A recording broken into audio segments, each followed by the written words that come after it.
des poteaux de l'Est, notamment la région lyonnaise. Comment ils vont les Lyonnais dans la salle? Ah ouais, putain, vous êtes fatigués en fait. Comment vont les Lyonnais dans la salle là? Comment ça va pour donner de la force à Réan? Ils sont que 3, c'est fini, ils sont finito. Non mais écoute, je sais pas, c'est dimanche, c'est la fatigue. On est parti mesdames et messieurs, on balance les hostilités, on décide plutôt de partir sur Ryu. Je peux comprendre l'idée, on sait que le zoning c'est quand même assez compliqué de toute façon. On le voit bien du côté de Réan, il accepte d'être corner. Clairement ça va pas être les vacances, mais par contre là s'il y a un truc qui va être les vacances, ça va être le Sacre Kill qui est récupéré immédiatement de la part de Réan. Évidemment, c'est complètement débile comme combo, mais qu'est-ce que c'est hype? Parce que c'est contre un top japonais. Ah là il a fait du beau jeu, on avait dit qu'on crierait pour chacun des 0 to death et c'est déjà le cas directement. Réan qui trouve une phase de fou furieux. Asimo déjà en retard d'une sock, par contre on prend la pression dans le coin côté Réan. On sait que c'est compliqué de ressortir du ledge face à des joueurs d'un tel calibre, international ici. Asimo qui fait prévaloir la pression, mais Réan qui arrive néanmoins à reprendre le centre du terrain. On esquive ce petit setup au perche Ryuken. Par contre, en hors du terrain, on sait qu'on doit se reposer sur pas mal de choses côté Luigi. On arrivera lock ici dans le shield grasso neutral B. Attention, on n'arrive quand même pas à sortir de ce ledge, ça semble compliqué. Non, bah, de toute façon c'est pas compliqué quand tu vois la gueule de la game avec un zoneur aussi puissant que peut l'être Ryu. Forcément t'es puni, t'es au coin. Réan il est puni, mais t'inquiète pas que quand on est puni ça n'empêche pas de pouvoir faire quelques bêtises supplémentaires, notamment essayer d'aller chercher l'adversaire, l'attraper par le callback. Et c'est bien gentil d'essayer de le ventouser, mais s'il te saute par dessus et qu'il te met un bon gros coup de son pied dans sa grosse cuisse galbée, bah c'est compliqué à gérer. Ça y est, on pose l'adversaire, c'est des hauts pourcents, down air forcément à 90 tu trouveras pas la conversion, mais c'est déjà beaucoup pour mettre un petit peu à l'amende le joueur de Shoto qui va pouvoir moins approcher facilement son adversaire. Oui, effectivement on connaît Luigi pour sa zero to death. Attention ici on crouch sous le Shakunetsu, très malin de la part de Réan. Mais oui c'est connu pour sa zero to death, mais c'est aussi un kill power assez débile Luigi sans même ce duo. Pardon, on arrive à trouver le down air ici à l'edge, incroyable. Réan qui assure une fois de plus l'avantage pris par le côté français en cette game numéro 1. Et ouais mon gars, tu penses que t'es un karatéka, mais moi de mon côté j'ai un petit karaté de chop. Tu vas faire un petit flipper sur le bord du stage, pas de texte à part en steak, vous commencez à connaître l'expression. Et derrière on va juste s'amuser à lui faire la petite drill façon Beyblade. TPK si tu nous regardes, elle est pour toi celle-là. Évidemment on se permettra pas d'aller chercher un Shoryuken derrière, parce que visiblement on a l'air d'être un peu perdu du côté d'Asimo. Évidemment le temps qu'on dise ça, il y aura quand même un Shoryuken dans les airs qui va passer derrière. On est à 0%, l'adversaire est à 24, je crois qu'on sort déjà malheureusement des fenêtres pour les 0 to death. Mais croyez pas que Réan n'en a pas sous la besace, même à des pourcentages plus élevés. Ah, il y a encore des trucs qu'on n'a pas vu, on n'a pas vu encore Asimo tomber dans une tornade verte, le dandy bien évidemment de Luigi qui peut sortir de situations compliquées en désavantage. Mais bon c'est vrai que si tu le shield la punish peut être énormissime aussi. Non vraiment ça fait plusieurs fois qu'on voit cette interaction. Sur le setup est présent, est-ce qu'on peut avoir l'arrêt de DI pour confirmer sur le bin? On a les pourcentages n'étaient pas suffisants, il y avait la plateforme en mix-up. C'était pas si loin ici pour le joueur français. Et ça commence à être compliqué, les pourcents qui montent. On est en situation de kill pourcent ici des deux côtés et le grab qui n'est pas confirme. Attention peut-être la tornade. La DI sera bonne, côté japonaise on ne sortira pas encore. Ok, on a encore potentiellement de quoi faire la gueule du shield. Et derrière le smash qui est récupéré, bah oui. Mon gars tu penses que tu peux cross-up, mais que dalle. On était bien retourné et ça va être un coup de béret directement dans le buffet du joueur japonais qui mine de rien va pouvoir se rendre compte qu'il y a un petit peu de niveau sur ce top 32 côté Europe. Réan qui est basé pour le moment sur cette ouverture. Ah très basé là, il était prêt, on est tous choqués dans la salle. Réan qui arrive à ouvrir le score ici face à Asimo. Et c'est vrai qu'il n'est pas dans la semaine, c'était vraiment un sort à Sora ici. Petit problème au niveau de la régie, mais là on fait les bans côté des joueurs, on va voir ce qui va être sélectionné. Ça peut être intéressant pour changer la physionomie match. Je pensais que Asimo il a aussi plus un tour dans son sac au niveau des personnages, même si le Ryu semble être de mise ici. Mais c'est vrai que dès qu'on se fait attraper par le Luigi, c'est compliqué. Il n'a pas vraiment le choix. De toute façon, on sait que le zoning en général c'est très compliqué à gérer pour un Luigi. Donc forcément, on va vouloir jouer la distanciation sociale. On n'oublie pas que le Covid est toujours un petit peu présent. N'oubliez pas de vous laver les mains avant de sortir de chez vous et surtout en rentrant. Donc forcément il a besoin de jouer cette distance. Et en plus de ça, le pire étant que l'avantage positionnel il a été majoritairement en sa faveur. Sauf que la seule ouverture dont a besoin Luigi évidemment c'est d'aller chercher un grab, de mettre l'adversaire un peu à l'amende, quelques escarmouches, profiter du pilar et de sa frame data pour réussir à mettre beaucoup de dégâts à l'adversaire et ensuite faire le jeu de la surprise et se débarrasser de son opposant. Et mine de rien, on sent quand même que la pression est présente. On voit sur la player cam que Réan tout de même, il sait qu'il y a de l'enjeu. Mais pour le moment, on se permet d'avoir un point d'avance et ça, c'est déjà fantastique. Respire ici, garçon, tu l'as déjà fait une fois, déjà 1-0 en faveur de Réan. Il faut continuer sur cette lancée. On retourne en plus de ça sur un biplat Small Battlefield qui sera de nouveau sélectionné par le joueur nippon. Et on a un début de game et un neutral qui devrait se ressembler. Du coup, pas trop de surprise de ce côté-là. Est-ce qu'on peut trouver les côtes? Attention, ça part de là. Le petit setup. Ah, on a loupé ici le 0 to death. Belle SDI de la part d'Asimo qui a cross-up le Luigi. Ça a un petit peu surpris Réan ici. On n'arrivera pas à avoir le full combo, mais c'est pas fini pour autant. Ouais, et puis là de son côté on peut prendre beaucoup de leçons. On prend son temps, on récupère le bord de l'edge, on peut récupérer directement le P et le kill est récupéré ma gueule. Mais oui, on n'oublie pas que c'est du Shoto et forcément c'est le contact. Le contact derrière c'est le B qui va sortir directement du shield. Et Réan, le pire étant dans l'histoire qu'il se donne le droit de le tenter. Tu sais, tu pourrais jouer la carte de la prudence, tu dis ouais bon c'est un peu bizarre quand même si jamais je me plante. On va quand même y aller tout doucement quitte à faire un Luigi un peu Nehes, mais que dalle, on ne mimire pas ici. Réan, il est en train de nous faire une sacrée perf avec ses 116%. On est en danger certes, surtout sur cette situation de corner. Là je pense que tu vas pas pouvoir y faire grand chose. Pas de punish encore suffisamment convaincant pour mettre l'adversaire à l'amende. On essaye un petit peu d'aller chercher le dash guard, mais il a pas le temps de revenir. Il faut quand même connaître que cet angle était un peu crado. Pas de c'est vrai que c'est surprenant hein, quand tu vois Ryu qui rentre dans la range de Luigi, tu vas te dire ah mais c'est lui le personnage de jeu de combat, peut-être que ça va être compliqué pour lui. Pas du tout, Luigi qui peut répondre avec les options de fou furieux. Attention, ici on trouvait les late frames du upper qui aurait pu connecter dans ce back et remettre Asimo dans une situation compliquée, mais c'est vrai que voilà, tout retente encore une fois le B. On le voyait respirer tout à l'heure, on pouvait se dire attention, peut-être que ici on prend un peu la pression côté Réan, mais en fait pas du tout. On est juste prêt pour le joueur français qui n'a pas peur de commit ses options ici afin de récupérer les kills très early. Non mais là Réan clairement, je l'ai vu en plus de ça avant qu'il démarre le match. Je lui ai dit tu le fumes, il m'a dit ouais, je lui ai dit t'as l'expérience, il m'a dit t'es KT. Ah, il a révisé. Vraiment, je lui ai demandé source, il m'a dit t'es KT. Donc à partir de là, clairement, Réan, il maîtrise la situation. Asimo pour le moment qui est un petit peu Asimou, hein. Il faut quand même le reconnaître, Réan de son côté, il est bien établi. Clairement, le top de Lyonnais, il est là pour les bonnes raisons. Et évidemment, tout de même, on va faire preuve de résistance du côté d'Asimo. Mais Réan, vous inquiétez pas, avec 34%, il est encore capable de faire des choses magistrales. Ah, j'ai l'impression que de deux côtés, on est content d'avoir un ceiling assez bas pour pouvoir tuer par le haut. Les 34%, comme tu l'as dit tout à l'heure, on sort des pourcentages de 0 to death, ça peut s'avérer un petit peu compliqué pour le joueur d'Asura. Ici néanmoins on arrive à garder la pression du neutral, mais Asimo qui ne compte pas laisser ce shield impuni. On essaie de trouver des petits shields pour dans le tilt. On vient picorer l'adversaire. Ah mais encore une fois ce B, on n'est pas encore dans les pourcents où ça va kill, mais c'est déjà très intéressant de la part du joueur Ashura. En fait ce qui est génial c'est que ça permet aussi de dire à l'adversaire que tu peux pas t'approcher, tu peux pas sauter, tu peux pas approcher, tu peux pas tatsu, tu peux rien faire. Le frigo japonais est vide, y a rien. La seule chose qui va te tomber sur la gueule c'est le Shoryuken de Luigi qui est infiniment plus puissant que celui du personnage de Street Fighter 6. Ah là on est choqué. Choqué Asimo qui n'a pas les réponses à ce Luigi. Peut-être qu'on n'a pas bossé le match, peut-être qu'on s'attendait pas à trouver un genre de personnage de ce niveau ici en France. Et on se fait surprendre par les setups up tilt, up B. Hein.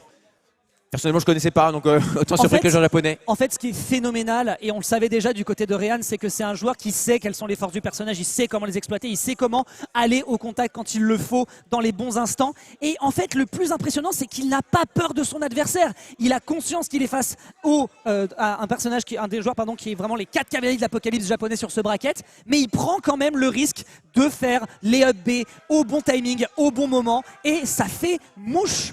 Ça fait mouche et c'est terriblement efficace. Réan qui est en train de faire quelque chose de très grand sur cette Ultimate Wanted 5. Ah, une game ici de créer l'exploit. Allez, regarde pas le public, mon grand, reste concentré dans ta partie, souffle un coup et tu nous retrouves des folies comme tu l'as fait. On l'a dit, on avait peur qu'ils prennent la pression, mais il a trouvé des billes incisifs qui viennent surprendre même le Japon, même un pays où on tente énormément de choses, on ne se laisse pas abattre par la pression. Asimo ici qui peut peut-être faire parler l'expérience avec un self-control.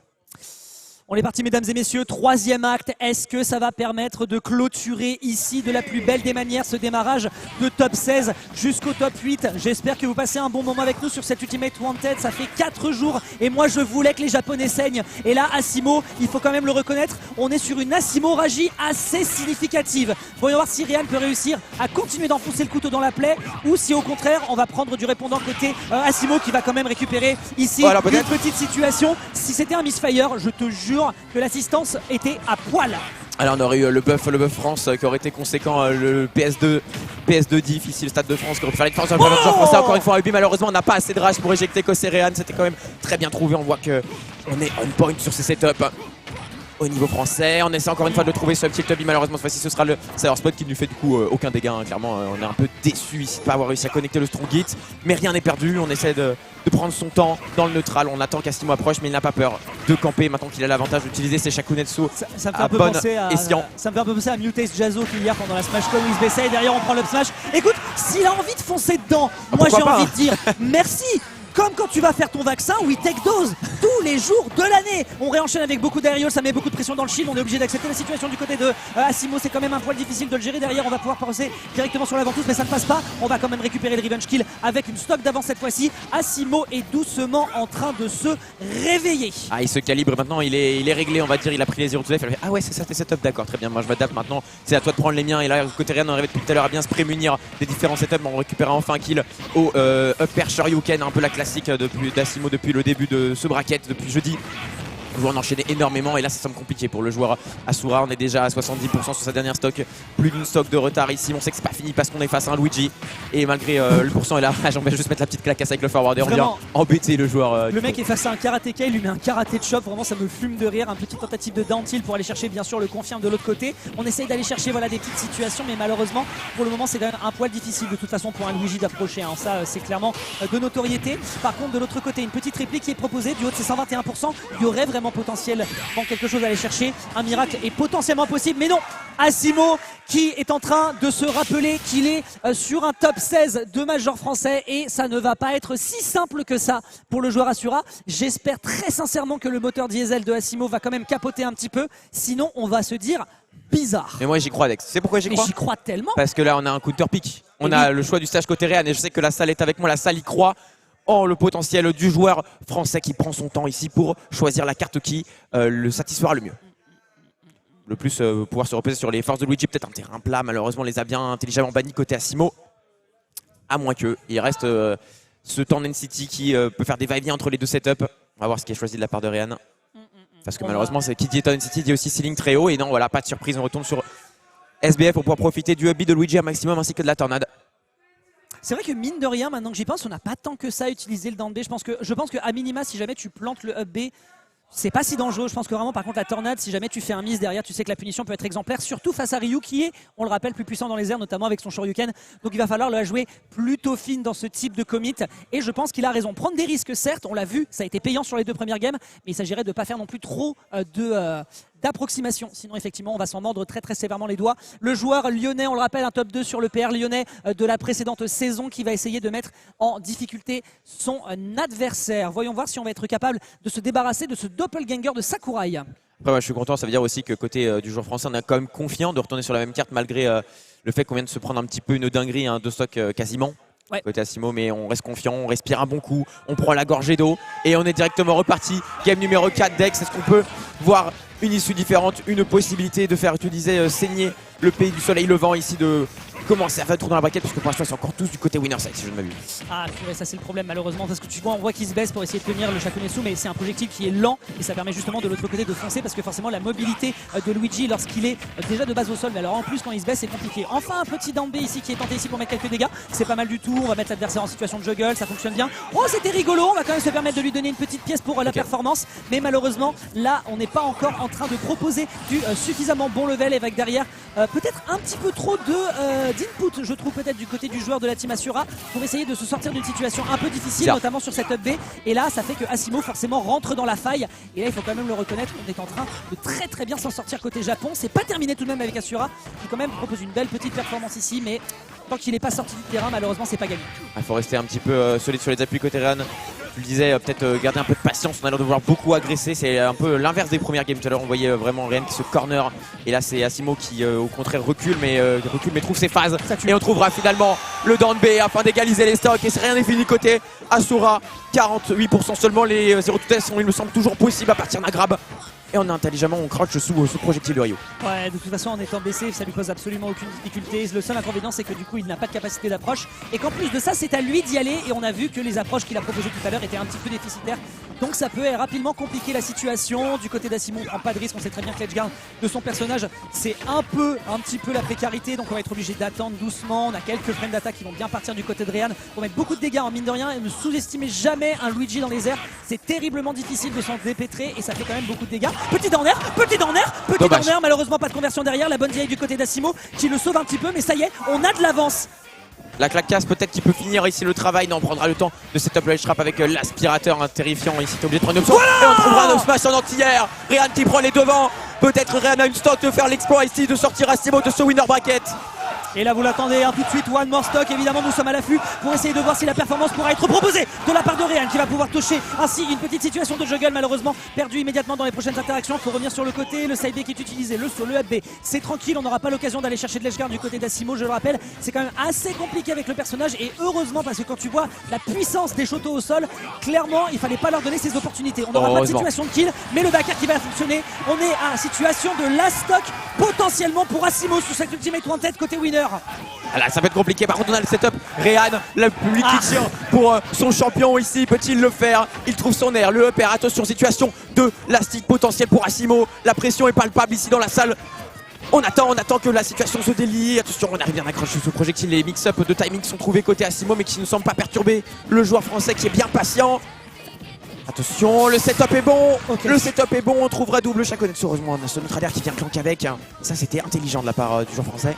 On va pouvoir sauter pour esquiver ce down tilt, ça c'est pas mal du tout, il n'y aura pas de balayette, par contre il y aura peut-être un coup de tête ou avec ici les petits jeux de main qui vont venir de la part de Luigi, c'est peut-être maintenant l'occasion d'aller chercher une situation de ledge trap, on va pouvoir revenir ici avec le focus, on a beaucoup de temps ici pour le revenir et la concentration d'Asimo doit être maximale parce qu'il sait très bien que derrière il va y avoir des snaps violets qui vont partir de partout contre lui malheureusement, donc attention il va falloir les jouer très très fine, tandis que du côté de Ryan, là on est en train de proposer du gameplay bien chouf, bien bouchon lyonnais qui n'attend qu'une seule chose, c'est de clôturer cette game potentielle, la spot dodge ici qui aurait pu être dévastatrice sur un B en réact de la part de Ryan, mais non, on prend son temps, on est conscient de l'enjeu, on a un petit peu wifi. Le Misfire d'une manière absolument impressionnante. Qu'est-ce que c'est que ça? Et lui, il regarde Akane et il est en mode, les gars, j'ai rien compris. Mais ce que je sais, c'est que je prends l'upset sur un des cavaliers de l'apocalypse japonais qui était la menace essentielle à sortir côté winner sur cette ultimate wanted. On y a cru et ça a été possible. Ah là, Ryan qui mérite son chant de la foule. Ryan qui va mettre la petite danse, le petit pop-off bien